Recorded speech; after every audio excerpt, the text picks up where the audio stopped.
Hola, ¿qué tal? Pues nuevamente estamos aquí para prepararnos para este encuentro, esta Santa Eucaristía y a través de las lecturas que la Iglesia nos está proponiendo. Me pido unas disculpas, la semana pasada no pude estar con ustedes, como alcanzan a escuchar un poquito, todavía tengo secuelas de la gripa, un gripón que me dio y estaba muy impedido para poder hablar. De hecho, ayer quise grabar, pero todavía mi voz no era muy bien articulada, entonces me he esperado hasta hoy, sábado en la mañana, poder enviarles este video. Bien, pues vamos a iniciar en el nombre del Señor y quiero decir que con este sexto domingo del tiempo ordinario vamos a detenernos un poco porque el miércoles entramos a la Semana Santa.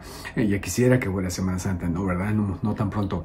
El tiempo cuaresmal. El tiempo cuaresmal con el miércoles de ceniza, ¿sí? Entonces vamos a parar aquí hasta cerrando el capítulo 1 de Marcos y después entraremos en este tiempo de gracia que la Iglesia nos proporciona cada año. Vamos a iniciar. En nombre del Padre, y del Hijo, y del Espíritu Santo. Sabiendo que este es un tiempo sagrado, este es un tiempo en que le dedicamos a Dios, es un espacio en donde hacemos espacio físico, pero sobre todo espacio en nuestro corazón, dejando que su palabra toque lo más profundo de nuestro ser, nuestras entrañas, nuestras ideas, a veces fijas, todo nuestro ser y que le dé vida. A partir de eso, hoy hablamos de un leproso, hablaremos de este leproso, y es al final, ¿sí? Recordemos que al final así termina este día tan intenso de Jesús, estos días que han sido, dice, bueno, se levanta temprano, en la lectura anterior, muy de madrugada antes de que salga el sol, y en ese día, ¿verdad? Pedro lo busca para decirle, vamos a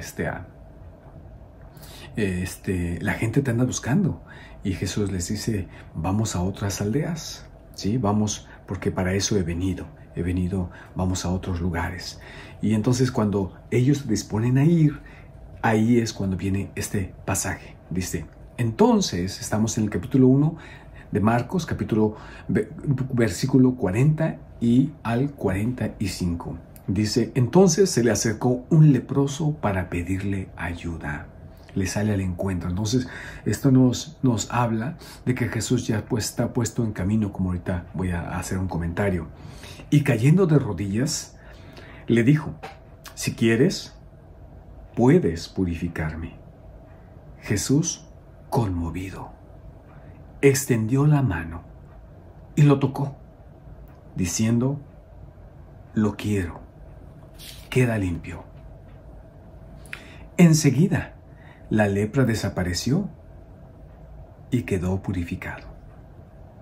Jesús lo despidió advirtiéndole severamente, no le digas nada a nadie, pero ve a presentarte al sacerdote y entrega por tu purificación la ofrenda que ordenó Moisés para que le sirva de testimonio. Sin embargo, apenas se fue, empezó a proclamarlo a todo el mundo, divulgando lo sucedido. De tal manera que Jesús ya no podía entrar públicamente en ninguna ciudad, sino que debía quedarse fuera, en lugares desiertos, y acudían a él de todas partes. Bien, entonces hoy quisiera utilizar la primera lectura inmediatamente, que está en Levítico, y es el capítulo 13. De hecho, todo el capítulo de Levítico 13, aunque hoy estaremos solamente en algunos pequeños detalles, habla de las condiciones del leproso, que es una enfermedad. Y en el Antiguo Testamento, en esos tiempos, pues era una enfermedad, pues sobre todo muy, muy, muy contagiosa, ¿no? Entonces recordemos nuestras experiencias de la pandemia, en donde alguien que estaba enfermo y podía ser causa de infección de tantas personas, pues tenía que ser aislado, ¿verdad? Recordemos cuántas de nuestros seres queridos entraron a un hospital, gracias a Dios, y ahí murieron sin ninguna asistencia de nosotros. Bueno, en ese tiempo pues no había hospitales. Entonces cuando una persona era enferma, era desterrada, ¿sí? Era desterrada y andaba en las afueras de las ciudades. Y vamos a ver qué es lo que nos dice la palabra de Dios con respecto a estos leprosos. Hoy lo tomamos en el Levítico capítulo 13, como había dicho, y vamos a tomar el inicio de este capítulo 13. Dice: el Señor dijo a Moisés y a Aarón, ¿sí? Cuando aparezca en la piel de una persona una hinchazón, una erupción o una mancha lustrosa que hace previsible un caso de lepra, ¿sí? Cuando aparezca algo, un síntoma de que ya sabemos que es la lepra, ¿verdad? Y puede ser como una hinchazón, una erupción, una mancha lustrosa, ¿verdad? Que nos indique que es lepra, la persona será llevada al sacerdote Aarón. Entonces, él se va a llevar al sacerdote Aarón tan pronto como inicie el síntoma, o a uno de sus hijos, ¿sí? Los sacerdotes, el cual examinará la afección. Entonces, los sacerdotes en ese tiempo, pues eran los encargados de determinar si era lepra o no era lepra.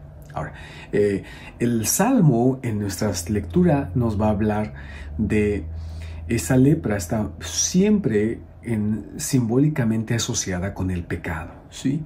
Entonces, de alguna manera, ahí nos está hablando de por qué es el sacerdote en el ámbito espiritual, por qué tiene que examinar esa lepra. Ahora, atención, no quiero decir que la enfermedad de la lepra era causa de un pecado. No estoy diciendo eso. Estoy diciendo que simbólicamente se ha asociado con el pecado. Me voy a explicar. Entonces, no más que como mencioné el sacerdocio, ¿verdad? Por eso quiero hablar de este ámbito simbólico muy, muy profundo y muy hermoso. Entonces, era enviado al sacerdote. Ahora, el sacerdote es el encargado de decir si es la persona, si eso es lepra o no es lepra. Entonces, de alguna manera, el sacerdote es el experto, ¿sí? Segundo, ¿por qué en el ámbito histórico? ¿Por qué es el sacerdote? Porque esta persona tiene que ser no tan solo llevada, sacada, excluida de alguna manera, ¿verdad? Como lo hemos visto en la pandemia, sino que también es excluido del culto. Esta persona no puede ir al templo jamás, ¿sí? Ya no puede adorar a Dios jamás en el templo, que era en el tiempo del Antiguo Testamento el único lugar por antonomasia, por excelencia de adoración. Y entonces esto nos va ayudando a entender por qué cuando el leproso ve a Jesús se arrodilla, que es una acción de adoración, ¿sí? De hecho, en los libros de los Reyes, precisamente cuando el leproso, un pagano, Naamán, va y le dice a Elías que lo cure, Elías debe decir: ¿acaso soy Dios? Solo Dios puede quitar, puede sanar la lepra. Igual, solo Dios perdona los pecados, ¿sí? Entonces, vemos la asociación. Y después nos salta al versículo 44 del capítulo 13, donde dice: se trata de un leproso, esa persona es impura. ¿Sí? Entonces, el sacerdote declara que es lepra, entonces esa persona es impura. Y el sacerdote deberá declararlo como tal. Tiene lepra en la cabeza. La persona afectada de lepra llevará la ropa desgarrada. ¿Sí? Le dice cómo tiene que ir. Desgarrada. Y los cabellos sueltos. Se cubrirá hasta la boca e irá gritando: impuro, impuro. Será impuro mientras dure su afección. Por ser impuro, vivirá apartado, y su morada estará fuera del campamento. Estas son las reglas que Dios le daba al pueblo. Obviamente, esto lo podemos entender en situaciones donde se protegía a los demás, ¿sí? Entonces era lo que a veces en derecho canónico se dice se sacrifica un mal menor por un mal mayor, ¿sí? Para que no afecte a toda la comunidad, que es un mal mayor, pues se tiene que sacrificar un mal menor. Recordemos que estas son reglas pues porque no existían pues ni hospitales ni lugares para atenderlos. ¿no? Entonces prácticamente se les apartaba de la comunidad.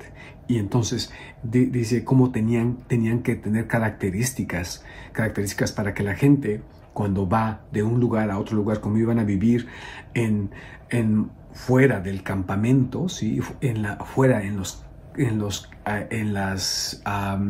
Digamos, en las fronteras de una ciudad a otra, ahí tendrán su morada, y los ciudadanos pasarán de una ciudad a otra ciudad para no toparse con ellos y no ser causa de contaminación. De lejos tenían que mostrar que su ropa, ¿verdad?, que era un leproso, y su pelo revuelto, que significa que no tenían que usar el kipá para cubrirse la cabeza, que significaba Dios está sobre mí, ¿sí? Es el kipá. No tenían que usarlo jamás, ya es decir, ya jamás iban a poder darle culto a Dios, mucho menos en el templo. Y cuando vea la presencia de personas, gritará impuro, impuro. Esa era la ley que los condenaba.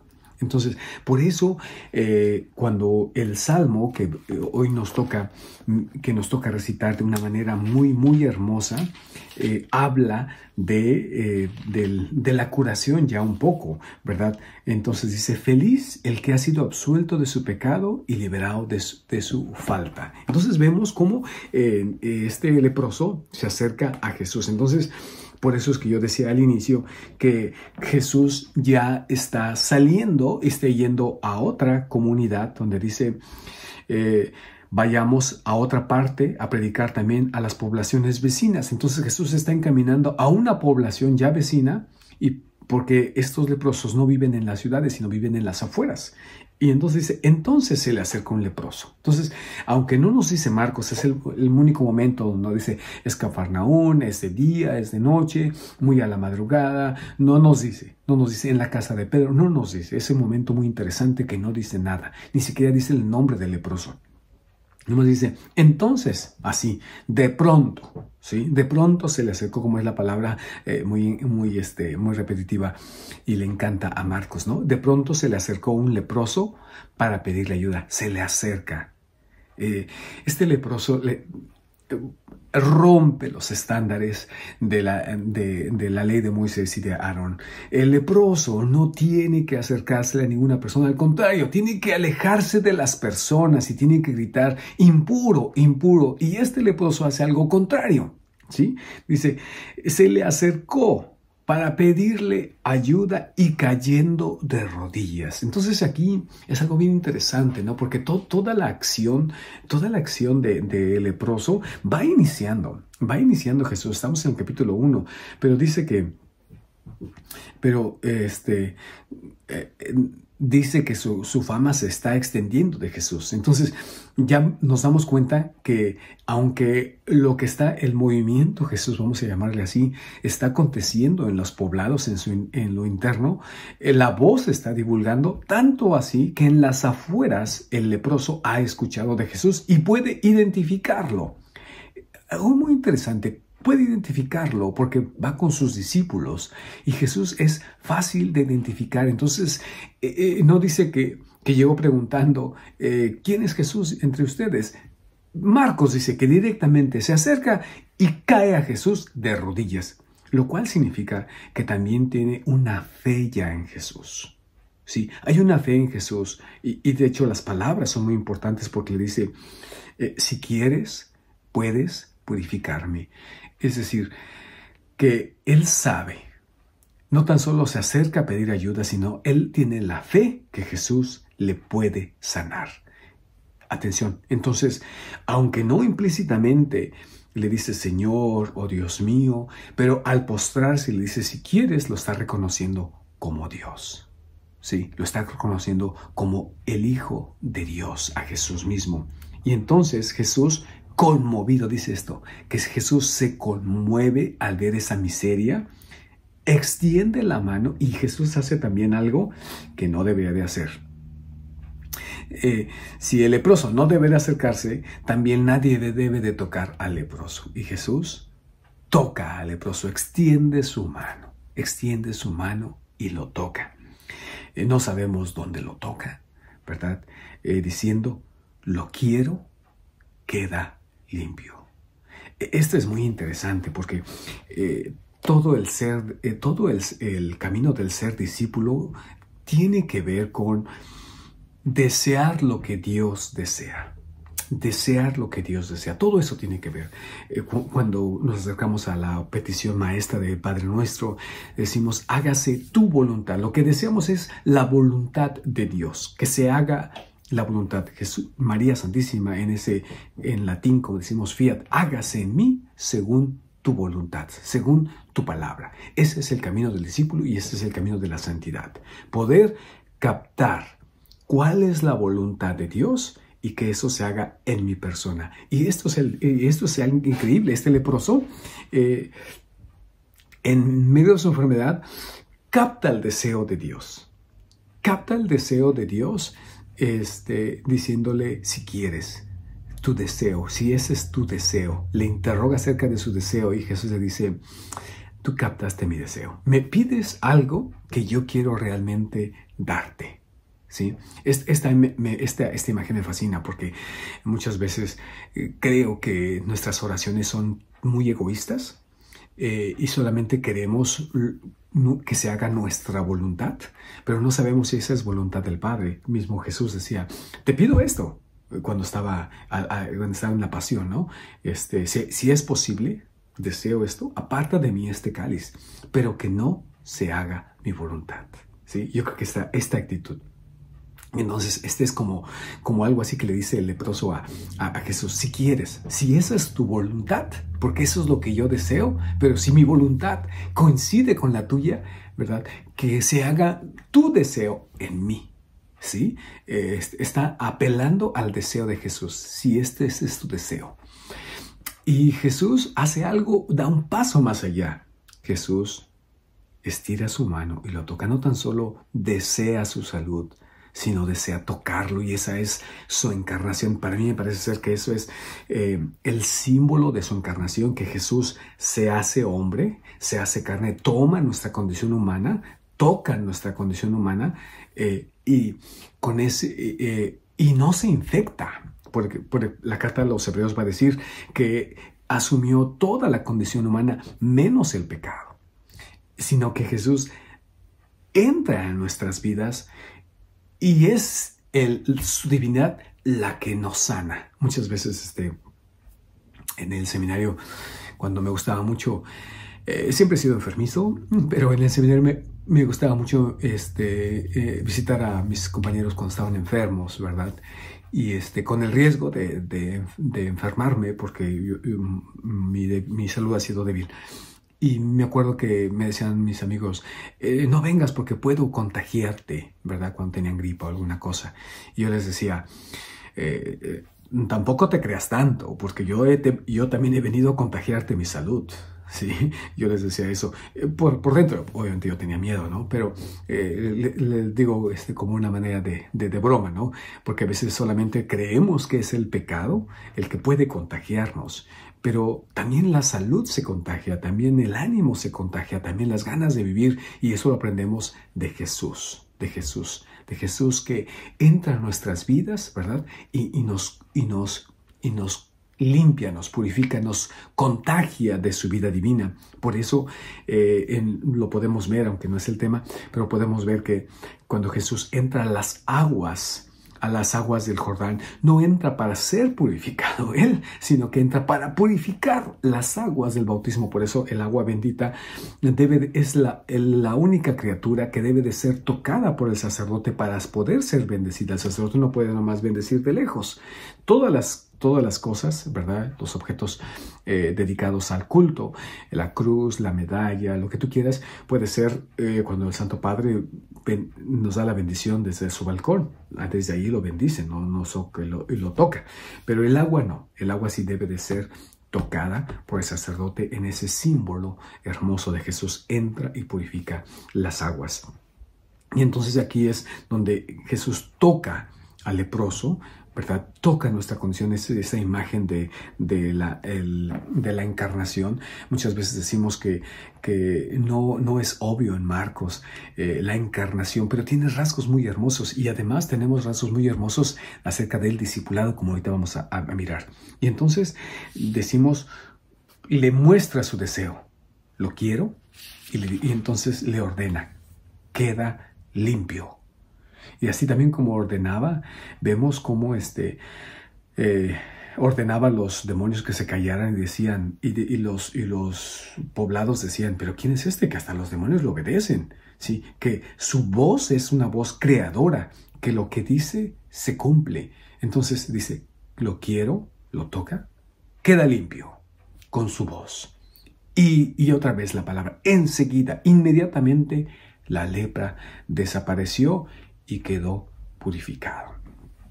Ahora, me ha gustado mucho, como ir para cerrando, el comentario que decía yo acerca del pecado de la lepra con respecto al pecado, porque la lepra es una de las características que nos dice la historia, porque hoy, gracias a Dios, está erradicada esa enfermedad. Ya no existe más, hasta donde vamos en la ciencia, ¿no? Nunca sabemos totalmente, ¿no? Pero era una desfiguración, y solamente la lepra se empieza a pudrir. La piel es una enfermedad de la piel, y lo primero que se empieza a pudrir pues es la nariz, las extremidades, la nariz, las orejas, ¿verdad? Los labios, los dedos, estas partes más sensibles del cuerpo, los dedos de los pies, es lo que se empieza a desfigurar, a pudrir más rápido. Y este es un símbolo muy interesante, porque tan pronto se nos cae la nariz y las orejas y los labios, quedamos desfigurados y perdemos nuestra identidad, no nos podemos reconocer. Y esto es precisamente el símbolo del pecado. Cuando nosotros pecamos, desconocemos nuestra identidad de hijos de Dios. Creemos que hay otras cosas que nos pueden dar felicidad, a la cual podemos dedicar nuestra vida, y no es Dios, ¿sí? Entonces es un símbolo muy poderoso para hablar de lo que significa el pecado. Por tanto, por eso decía el Salmo, y ahora sí le decimos, feliz, ¿verdad? Feliz el que ha sido absuelto de su pecado y liberado de su falta. Entonces de aquí podemos notar cómo Jesús perdona los pecados desde la voz, cura desde la voz, que es decir, es un significado mucho más profundo, Y esto es increíble, ¿no? Cuando para mí como sacerdote, en el momento cuando estoy celebrando el sacramento de la reconciliación, y digo a la persona, yo te absuelvo de tus pecados, ¿verdad? Obviamente no soy yo, es Jesús en mí, y siento su presencia de Jesús y que toma mis labios, que toma todo mi ser, todo, y dice,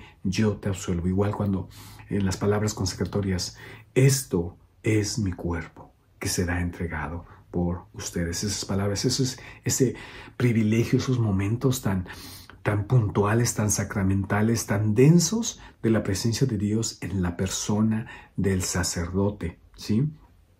Que toca toda su humanidad, que toca todo su pecado, pero que redime, que limpia su pecado, que lo exalta. Por eso va a decir los hebreos que los sacerdotes hacen sacrificio primero por la expiación de sus pecados y luego por la expiación de los pecados del otro.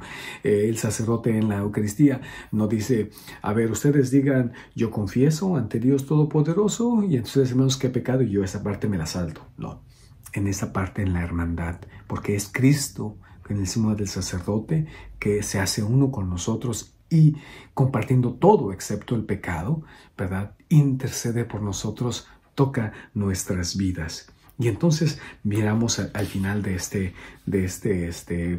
pasaje, donde dice que desapareció la lepra, quedó purificado. Jesús lo despidió, advirtiéndole severamente. Y ahorita vamos a ver por qué calla a los demonios y por qué le advierte severamente. No le digas a nadie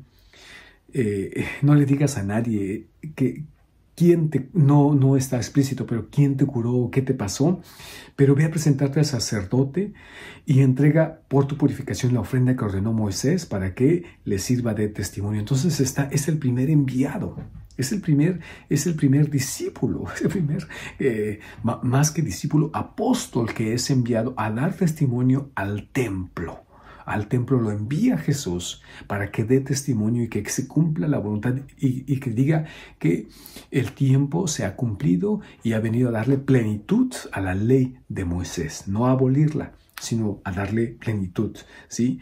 Y le dice, pero ten cuidado, no lo digas, severamente le ordena. Entonces, le ordena, y esto es lo maravilloso, que Jesús puede ordenar a las criaturas, a las enfermedades, a los demonios, y le obedecen. Pero el ser humano es el único que no le obedece. Por eso vemos en María Santísima que dice, hágase en mí. Y por eso vemos en Jesús esa obediencia única del ser humano. El ser humano es el único que no obedece. Y entonces dice aquí, sin embargo, apenas se fue, empezó a proclamarlo a todo el mundo. Se le olvidó que le envió. ¿Y qué proclama? Su alegría, su gozo. Pero ¿por qué Jesús no quiere que se proclame eso? ¿Verdad? Si a eso ha venido, todavía no es el tiempo. Todavía no es el tiempo, como le dice a nuestra Madre Santísima en el capítulo 2 de San Juan, ¿verdad? En las bodas de Caná.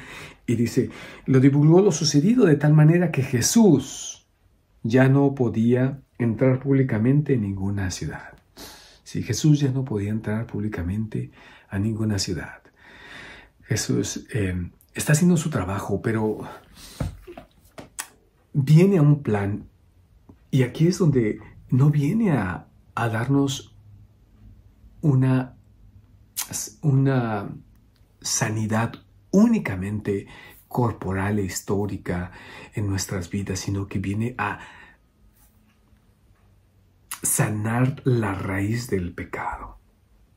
Entonces no se pone a sanar a todos, ya lo hizo la anterior y sanó a muchos, no dice a todos. Y sana concretamente, son signos de lo que Él puede hacer, pero no es todo en esta vida. Por eso hay un librito que he recomendado para ahora mis parroquianos que se llama Creados para el Cielo, ¿sí? Creados para el Cielo para esta Cuaresma. De recordar eso precisamente, que no fuimos hechos para esta vida, que en esta vida nuestra sanación comienza pero no llega nunca a su final. Y estos son símbolos concretos que sientan nuestra fe de que un día seremos sanados totalmente en esa adoración total a Jesús. Bueno, pues aquí vamos a quedar. La segunda lectura también es muy hermosa, pero quisiera solamente darle la bendición. Ojalá que estas palabras, pues aunque sea un poco tardes en este sábado temprano, pues les ayuden un poquitito a preparar su corazón y encontrarnos con Jesús. Eucaristía, que ha venido y desea sanarnos de nuestros pecados, de nuestras enfermedades, de todo aquello que desvirtúa y quita nuestra identidad de hijos e hijas de Dios. Que el Señor les bendiga. En nombre del Padre, y del Hijo, y del Espíritu Santo. Nos vemos en la Eucaristía.